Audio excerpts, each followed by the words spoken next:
bien, c'est l'accueil des sismes dans notre commune. Donc, c'est une volonté partagée de la commune, du collège Geneviève de Gaulle-Anthonioz et de l'agglomération Provence Verte. Et effectivement, donc, il nous tenait à cœur de participer cette année encore, puisque c'est la deuxième année que nous participons donc à ce programme. Et il nous tenait à cœur, effectivement, puisque nous avons la chance d'avoir un collège à Carcès et que, eh bien, la santé mentale, c'est un problème qu'il faut prendre assez tôt.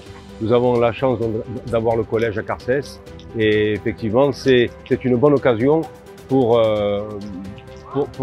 faire donc cette semaine chez nous.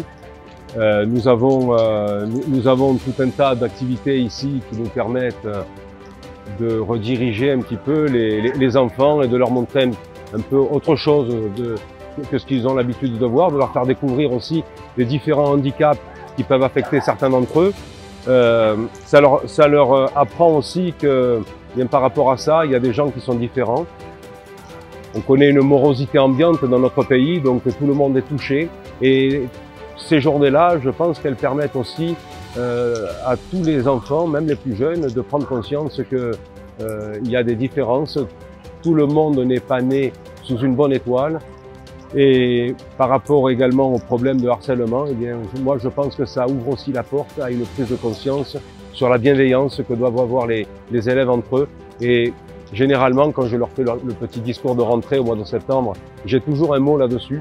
La bienveillance pour ceux qui sont différents, la bienveillance pour les plus jeunes qui viennent d'arriver et je demande aux plus grands d'accompagner les plus jeunes parce que je pense que dès le départ, c'est quelque chose qui est fondamental dans la vie et qui les suivra tout au long de leur vie, même de leur vie professionnelle.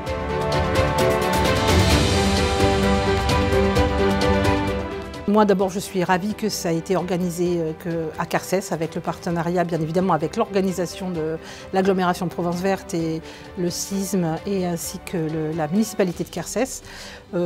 Pour nous, c'est capital, le bien-être et la santé mentale de nos jeunes, parce que la santé mentale conditionne le bien-être au collège, qui conditionne la qualité de l'apprentissage pour les gamins. Voilà, donc moi je suis ravie que ça se tienne dans l'établissement, ça se déroule très bien, les enfants sont ravis. Je rajouterai que donc, ces semaines concernant la santé mentale sont déployées sur l'ensemble du périmètre du territoire de l'agglomération Provence Verte. L'agglomération Provence Verte a mis en place un contrat local de santé dont la santé mentale est un des axes importants et la santé mentale des jeunes a fortiori, puisque on le sait bien, un certain mal-être se développe parmi notre population jeune et adolescente et donc il était important aussi que nous puissions un peu démystifier ces problématiques qui restent quand même relativement un peu tabou et face auxquels les parents sont parfois un peu démunis. Donc c'est une grande première au collège Geneviève de Gaulle-Anthonioz que nous espérons aussi déployer sur l'ensemble des collèges du territoire et nous espérons pouvoir le concrétiser l'année prochaine puisque nous voyons l'impact que ça peut avoir. Tous les enfants du collège ont été sollicités, ont pu participer aux ateliers grâce à la parfaite organisation qui a été mise en place par tout l'ensemble du personnel du collège, parce que c'est quand même une organisation qui est lourde sur un temps scolaire.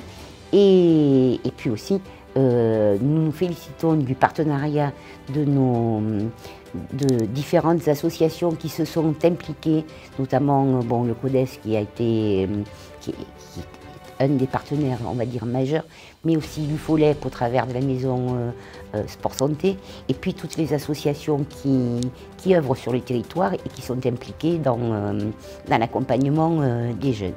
Donc mieux connaître ces problématiques de santé, en parler, et faire en sorte que nos jeunes puissent aussi s'exprimer et parler de ces soucis qui sont importants et qui doivent absolument être déverrouillés dès que l'école pour un mieux-être. C'est une condition, comme le disait Madame le Principal, d'un apprentissage conséquent.